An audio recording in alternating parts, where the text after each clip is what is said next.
Infrastructure development എന്ന് പറയുമ്പോഴേ നമ്മുടെ മനസ്സിൽ വരിക കിഫ്ബി ആയിരിക്കും. അതായത് Kerala infrastructure investment fund board.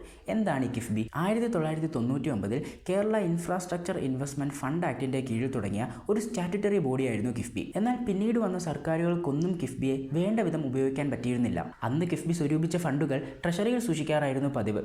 സർക്കാരിന് സാമ്പത്തിക ബുദ്ധിമുട്ടുകൾ ഉണ്ടാകുമ്പോൾ ഈ ഫണ്ട് വക മാറ്റി ചിലവഴിക്കുകയും ചെയ്യുമായിരുന്നു. അങ്ങനെയാണ് 2016 ഒന്നാം പിണറായി സർക്കാരിൻ്റെ കാലഘട്ടത്തിൽ കിഫ്ബി അമെൻമെൻറ്റ് ആക്ട് വഴി സ്ഥാപനത്തെ ശാക്തീകരിക്കുന്നതും സംസ്ഥാന സർക്കാരിൻ്റെ പ്രധാനമായുള്ള ഒരു ഓഫ് ബഡ്ജറ്റ് ഇൻഫ്രാസ്ട്രക്ചർ ഫണ്ടിംഗ് ആമായി കിഫ്ബിയെ മാറ്റുന്നതും. പ്രധാനമായും ഗവൺമെൻറ് ബോണ്ടും ഡിബഞ്ചേഴ്സും ഇഷ്യൂ ചെയ്യുന്നത് വഴിയാണ് കിഫ്ബി ഫണ്ട് സമാഹരിക്കുന്നത്. അവ തിരിച്ചടയ്ക്കുന്നത് നമ്മുടെ മോട്ടോർ വാഹന നികുതിയുടെ 50% പെട്രോളിയം സെസ്സും ഉപയോഗിച്ചാണ്. കിഫ്ബിയുമായി ബന്ധപ്പെട്ട് ധാരാളം വിവാദങ്ങൾ കഴിഞ്ഞ കാലഘട്ടങ്ങളിൽ നടന്നിരുന്നു. അതിൽ ഒന്നായിരുന്നു മസാല ബോണ്ട്. 2150 കോടി രൂപ ലണ്ടൻ സ്റ്റോക്ക് എക്സ്ചേഞ്ചിൽ നിന്നും സമാഹരിച്ചതായിരുന്നു അത്.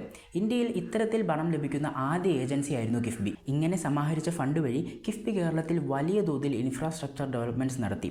കണക്ക് പ്രകാരം 2016 മുതൽ 9562 കോടിയുടെ പ്രൊജക്ട്സാണ് സാങ്ഷൻ ചെയ്തിട്ടുള്ളത്. അതിൽ 21881 കോടിയുടെ പ്രൊജക്റ്റുകൾ കംപ്ലീറ്റ് ആക്കിയെന്നും കാണാം. ഇപ്പോൾ ഏകദേശം 1200ന്റെ മുകളിൽ പ്രൊജക്റ്റുകൾ PWD, ഹെൽത്ത്, എഡ്യൂക്കേഷൻ, വാട്ടർ എന്ന വ്യത്യസ്ത ഡിപ്പാർട്ട്മെൻറ്റുകളായി കിഫ്ബിയുടെ അണ്ടറിലുണ്ട്. അതിനൊരു ഉദാഹരണമാണ് ആലപ്പുഴയിലെ പെരുമ്പലം ബ്രിഡ്ജും കോഴിക്കോട്, വയനാട് ജില്ലകളെ ബന്ധിപ്പിക്കുന്ന വയനാട് തുരങ്കപാത പ്രൊജക്റ്റുമൊക്കെ.